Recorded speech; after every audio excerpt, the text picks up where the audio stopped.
Services Committee of the Wayne County Commission will come to order. I'll just remind everybody to have mic awareness with the new system that we have. I've gone on to YouTube and I've checked out a few of the tapes.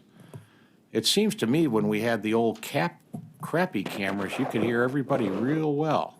And then the new cameras came in and it's like, what? What are they saying? So I just want people to be aware of the mics. All right, we're called to order. Madam Clerk, can we do roll call, please? Commissioner Marecki? Here. Commissioner Dobb? Here. Commissioner Anderson? Here. Commissioner Baker McCormick? Here. Chair Colleen? Here. You have a quorum present. Excellent. Item B, please. B, approval of the January 14, 2020 meeting minutes.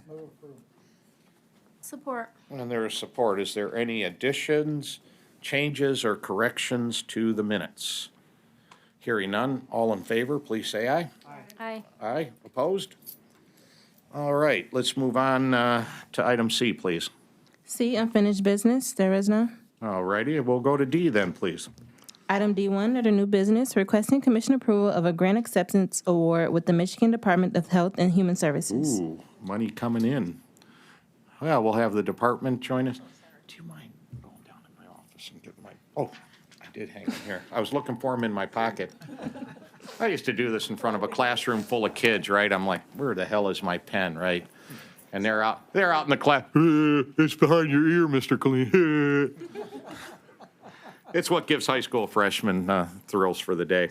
All right. So, name and title for the record, and let's talk about bringing in $500,000 for foster care.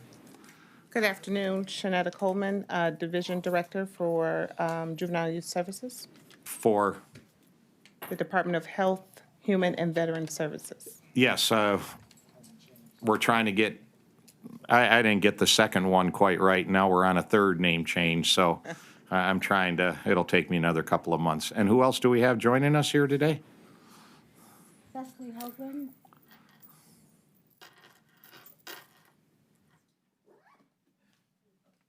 There you go. Cecily Hoagland, Administrator. Did that really get on? There you go. Yeah. Cecily Hoagland, Administrator in the Juvenile Youth Service Division, Health, Human, and Veteran Services. All righty, thank you much for being here. Actually, 1 and 2 are related, so we can look at both of them together, and for people that want to make motions later on. So what are these two items? What is this money going to help us do here as Wayne County government? The Title IV dollars are dollars that the county is eligible to request to be reimbursed from the state for under their foster care grant. This isn't necessarily new money, but just a new process or new way of which kids who are eligible under the Title IV requirements comes back for reimbursement for their care. So historically, it's a reimbursement-based grant, and it's done usually through a different process. They incorporated a new system, and now they use what they call eGrams, which is an electronic database they use to track, monitor, and reimburse for But it's been services. converted into a reimbursable type grant, right? Yes. Which all commissioners are familiar with, because when we allocate Parks Millage money to local communities, that's a reimbursable grant. They do the work, tell us what the bill is. So the state, we do the work and send the bill to the state, and this is how they reimburse us through these two. That would be correct. And one's for fiscal year 19 and one for 20. Yes. Would you care to share with us a little more about what the Wayne County does with our role in foster care? And the other thing I want to ask you is, we had a group here before the committee, I want to say 2 or 3 years ago, some sort of a citizen oversight board, I believe, that gets appointed, that keeps an eye on the foster care system. I think it was Southeast Michigan. I think there's other ones around the state. Does that ring a bell with you? Yes, there are boards for different parts of the county. There is one, I believe, in Southeast Michigan. The names of them specifically, I don't know. Yeah. Now, in terms of what the county does under foster care, Well, the question on the board was just an aside in case you knew, because I think Yeah. we need to get those folks back here for an update. So let's get into just your part and the county part then, please. Sure. So the county, first I want to distinguish the difference between the Title IV-E that is funded under the foster care. It doesn't mean that all the kids that come into care, that the county actually provides services and oversight for are foster youth. So if you have young people who meet certain qualifications or eligibility who are in what we consider out-of-home placements, then those youth would be qualified to receive financial support under the foster care umbrella. So that's Under the what care? foster care. Oh, foster, okay. Yeah, because they're out of home. So that's what the E-grams is making reference to. So that's the reimbursement for that category of youth under the foster care grant. As it relates to what the county is doing for foster care oversight and management, the county also has a very small foster care license where we do provide direct services for youth who are foster care youth. So those are different, Okay. So the state of Michigan places a kid in foster care. yes. They're not in the custody of the county. Not in all cases. So how many foster kids, well, let's talk general numbers. How many foster care kids are there total in the county that we know? I don't More or have a- less. Yeah, probably a couple thousand, maybe. And how many does the county have direct supervision, as it were, over? We have a foster care program that is licensed for 4. However, we do have kids who are part of our JJ system who are dual wards, meaning that they have been involved in the foster care system or child welfare system and also involved in the juvenile justice system. But I would have to tease out those numbers in Yeah. terms of how many of them have been former or current foster youth. But those kids are not located in a county facility? The ones who are dual wards may be receiving services by the county Right. and are not necessarily in a foster home, even though they at one point may have been foster children. Well, the point I was trying to get to is we take services to them. It's Correct. not like they're in a county facility already. And we just bring, like JDF or some other version of that, that they're already physically held or placed in the county, but we provide services. They're in foster homes all over, and we go to those homes to provide our services. We have both. So yes, to answer your question, Yeah. we do have kids who are housed in residential facilities who have been involved in the foster care system. Yeah. We also- Okay. Yes, so those would be the residential facilities, but those are kids who we would consider dual wards. Yeah, so they might be in a secure facility Yes, that the county, through the CMOs. yes. I'd like to hear how many are actual, like, for lack of a better term, are in the custody.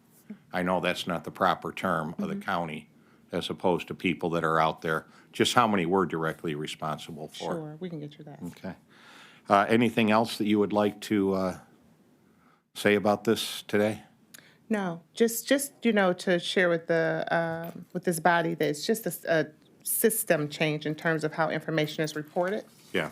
and how monies are reimbursed. But in terms of the overall impact to the youth or any changes to services for youth who would benefit from this, there is none. Yeah, okay. I'm going to ask our senior fiscal analyst, Mary Carr. She gave us a 2-page piece of paper sitting down today. She had asked some questions about this, and I guess just received the responses a short while ago. She was presenting it to us here. Ms. Carr, is there anything you'd like to say about the questions and the answers you've received since we received our packet? Through the chair, I received the answers late Friday after the packets were put together. Yeah, that's fine. So we're moving on from that. So we've already received the Assured Family Services contract, and they were approved by the commission back in 2018. So that was one of your questions. Are they under contract with us? Correct. Okay. And then they already budgeted for the fiscal year budgets, so they don't have to worry about a budget adjustment coming to the commission. Okay. And they've already received $70,000 under the FY 18-19 program. Other than that, I'm Okay. good. All right, committee members, Commissioner Marecki. Just a little bit confused. So what is this Assured Family Services then? So Assured Family Services is the intake center, so we always affectionately call them the JAC, the Juvenile Assessment Center. So the JAC is very instrumental in all youth who come into the care of the county in terms of them doing the intake assessments and reviews. And part of that is qualifying youth for benefits, if you will. So in this case, Title IV-E monies. So that's the role that they play. We reimburse them for that. Okay, so they're doing, this is just part of what they're doing? Yes. Okay, thank you. And I believe Family Services used to be Adult Family Services, and they changed their name to Assured, is it, Family Services?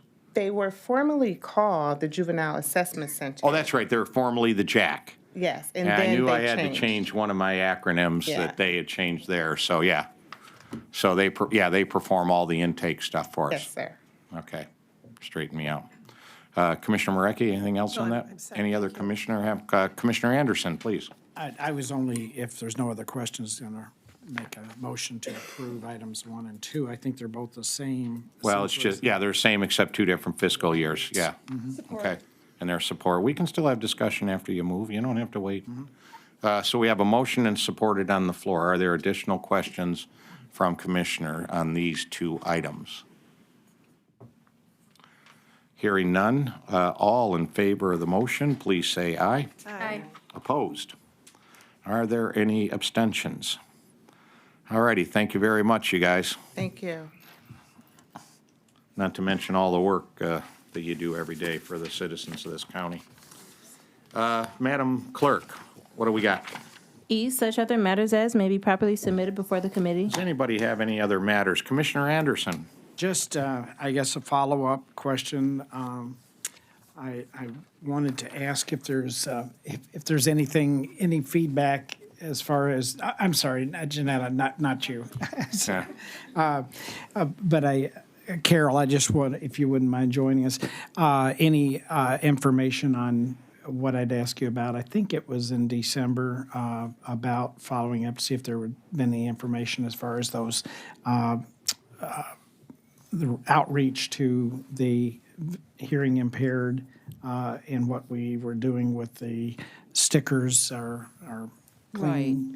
Yeah, Carol Osterberry, Health Officer. Distribution. Yes, it's my understanding the environmentalists, have them. I don't know if, I didn't get right in the nitty-gritty of, hi, you're here at the, whatever restaurant, and you have closed captioning, and, they aren't the ones who are then sticking them on the door or the window or whatever. So, I don't think they're getting any resistance back, and they're, they know we have plenty of supply. I don't think we're getting a lot of businesses contacting us. I think it's more, when they're out in the restaurants.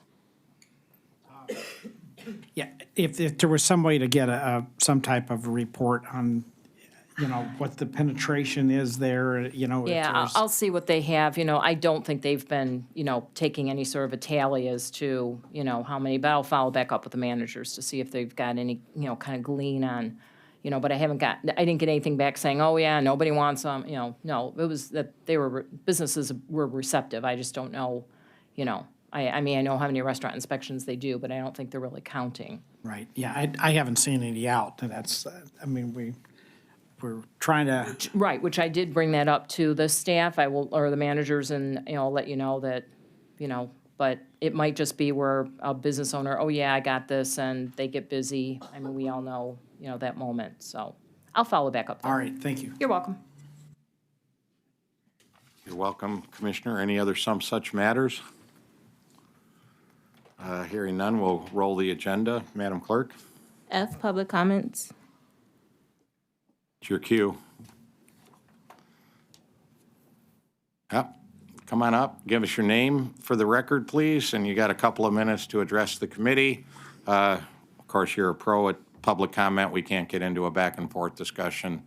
The purpose to this section is for you to make your comment. If there's any follow-up, we'll get outside of the meeting. So name, please, and your comments. Sure. First of all, when you said couple, that means 2 minutes, or is it 3? Well, what I tried to signal to you was not 10. Okay. So, Sure. yeah. Okay. Joanne Warwick. First of all, I'm just sort of curious if some of the programming you talked about involves lead testing of the children in foster care. I'm very concerned about children who may have been poisoned with lead and that is impairing their functions, and they could very well end up in the criminal and justice system. I was a school teacher at the Foreign Language Immersion and Cultural Studies School in the mid-90s. It used to be in the North End, where now the Michigan Humane Society is. I speak French, Spanish, and sometimes English. And I was very concerned that there were clearly children there that were not living with their parents. During the rest time, I turned around and I saw children rolling crayon shavings. They looked like they were going to roll them up or snort them up. And I also had a child, I turned around and during nap time, she was with a little boy and his shirt off and she was making moaning noises. So there are lots of problems. I'm concerned about that. And it occurred to me after I figured out that I have a lead intake pipe into my house that there are a lot of children out there who have lead poisoning, and I'm very concerned that they will not be, that will not be taken into account. And on that note, just want to share with you, Marianne Williamson, who ran for president, I heard that she said every ACT, ACT, is either an act of love or a cry for love. And so I bet a lot of these children acting out, it's really a cry for love. Because clearly there were not parents there. After I left teaching at that school, I went to Wayne State Law School and I started a tutoring program with law students and other students to tutor the children. And the parents loved it. But one of the things I did is I said, you know, you can make flashcards yourself. You know, a lot of the kids, if they just learn the mathematics through the rote memorization, it'll make the rest of it easier, make sure they have a dictionary. We bought chessboards and anyway. And on that note, I wanted to say that in my neighborhood, see, I was here because I was at the Land Bank Board meeting. And we had to fight for 4 years to get title to this beautiful farm we have in our neighborhood that was started with the late, great Dolores Bennett. And she was all about the children. And I know people who run this farm, and maybe I can talk with Commissioner Killeen about something. Perhaps we could do a program with the children in foster care that they can come and volunteer at the farm and, you know, maybe do some things like that. That's just a possibility I'm putting out there.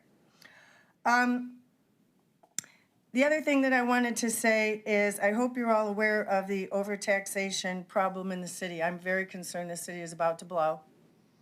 We have very similar conditions to 1967, over-aggressive policing, people being displaced. As somebody said the other day, all we need is a raid on a blind pig.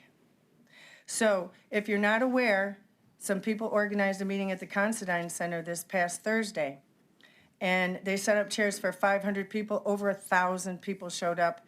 I saw the fire trucks going north. Very politely, I said, I'm not going there, I'm white. That might be a problem, even though I've been fighting for people, no matter what color they are here, that I feel are being mistreated.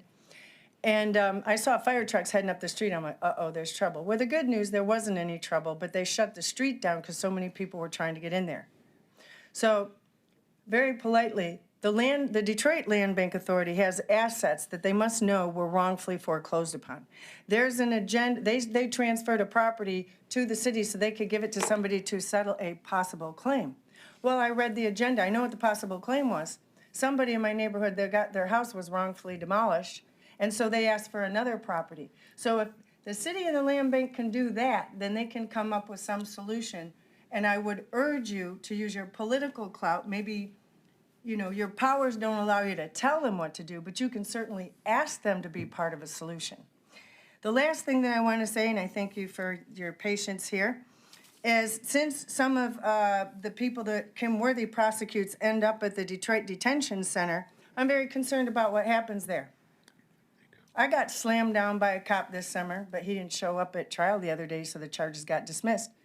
But I was injured, I was on crutches for a couple weeks, but while I was in the Detroit Detention Center, 3 females and a male guard walked in. Now, the male guard coming into that female housing unit was red flag number 1. The creepy look on his face was red flag number 2. And they came up and they said, oh, here, take your clothes off and put this on. I said, what's that? They said, it's a Bam Bam suit. I said, what's that for? And they said, oh, I don't know. You must have told somebody at the hospital you were thinking of hurting yourself or others. I said, where's that piece of paper? Where's that order? I said, you can't do this. I'll get hypothermic. And they said, oh, we'll just close the window. And then the creepy male guy says, oh, well, if you don't do it yourself, I'll just step out of the room. They'll have to do it for you. Then they stepped out of the room, and the 3 women jumped me with an injured ankle and struggled, ripped my clothes off, left me there butt naked in a cell with a camera in it. Now, I'm concerned that these guards are doing really inappropriate things, because as you may know, over 10 years ago, the MDOC, Michigan Department of Corrections, settled a lawsuit for about $500 million because guards were raping, groping, voyeuring, and doing all sorts of inappropriate things with female inmates. Now they have some technology. So subsequent to that fiasco and maltreatment, malfeasance by these cops and people, I was down at City Hall discussing a proposed development by Eastern Market that I thought shouldn't be there. It would ruin one of our jewels.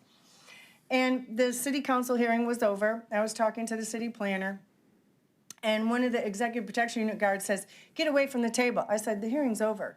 He's like, you're always down here causing trouble. I guess that's what they think, you know, about people exercising their First Amendment rights. I said, that's not true.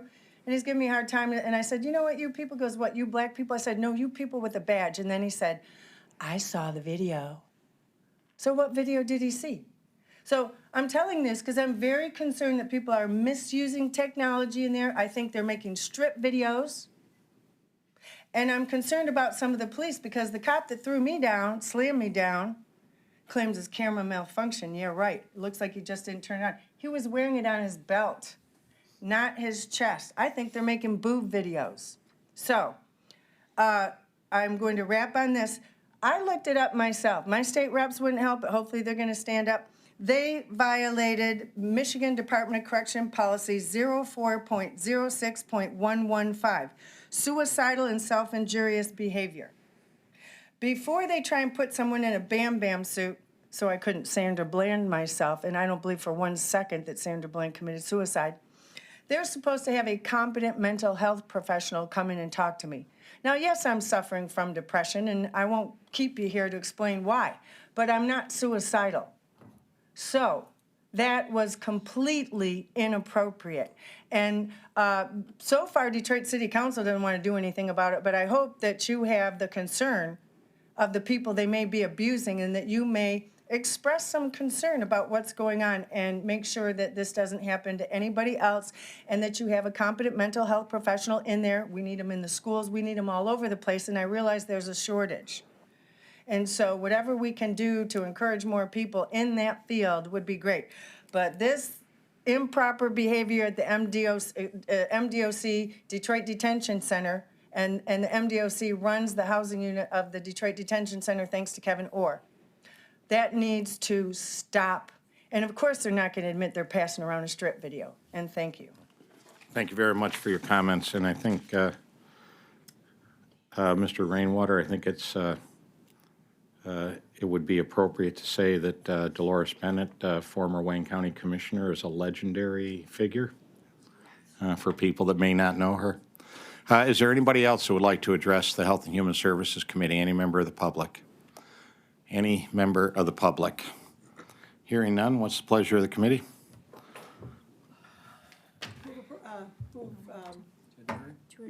What do we call it? We'll approve the motion for adjournment, and without objection,